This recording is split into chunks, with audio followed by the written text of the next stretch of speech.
G'day folks, welcome to an OCC Daily Queensland Weather App. Today, the 10th of the 2nd, 2023. My name's Chris Nitzo. This update brought to you by our major sponsor, townsvillesheds.com. Check them out if you're in the market for a shed-safe accredited shed. Our cyclone looked like a dog's breakfast this morning, but over the last few hours it has improved its structure remarkably, and we can see a nice little eye popping up there on satellite imagery. About 650 k's to the east-northeast of Bundy, tracking in a southeasterly direction, and you can see following the path exactly laid out by the Bureau of Meteorology there.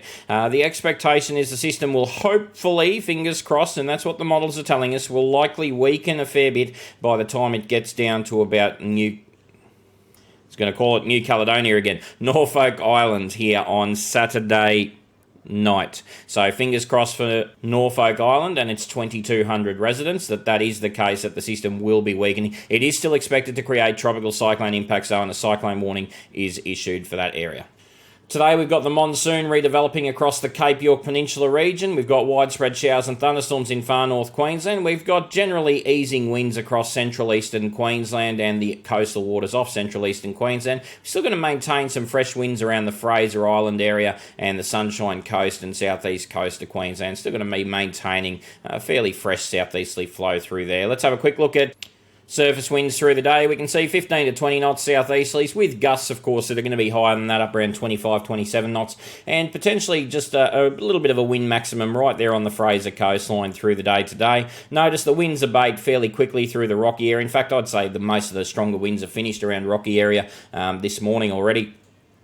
But we do see the winds just being maintained a little bit longer across the Fraser Coast, Sunshine Coast, Southeast Coast and the Wide Bay coastline. The expectation through the nighttime hours is that those winds will decrease fairly quickly overnight into early tomorrow morning, back down to about 10 to 15 knots through the day tomorrow.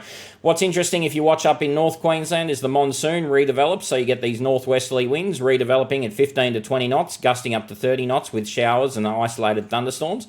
And we see the monsoon trough developing right over the top of Cape Melville here, just to the north of Cooktown, over the next 24 hours. And the expectation is that southeasterly winds will kick up between Cairns and Cape Melville on the south side of the monsoon trough. So winds will decrease today and then may increase tomorrow on the south side of the developing trough system. Leaving winds there and just looking at rainfall, we can see widespread showers and thunderstorms across far north Queensland, the Cape York Peninsula and the Gulf Country today. And you can see quite a bit of yellow on the chart there, which tends to reflect the possibility of localised flash flood risk.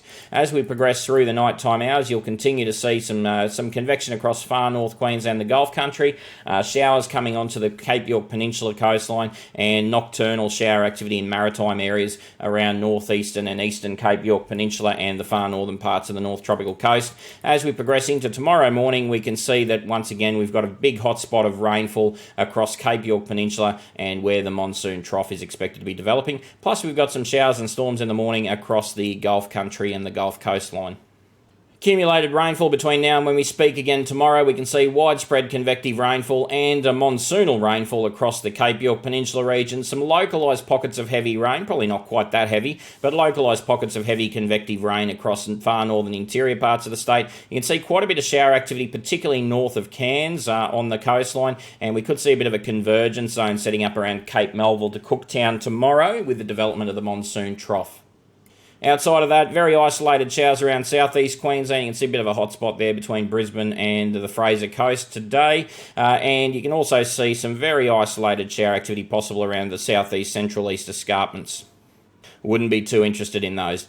Along the monsoon trough, we're watching for development of a low in the Western Gulf, and we're watching for the possible formation of a weak circulation off the far north Queensland coastline. The Gulf one looks likely, this one looks unlikely but possible.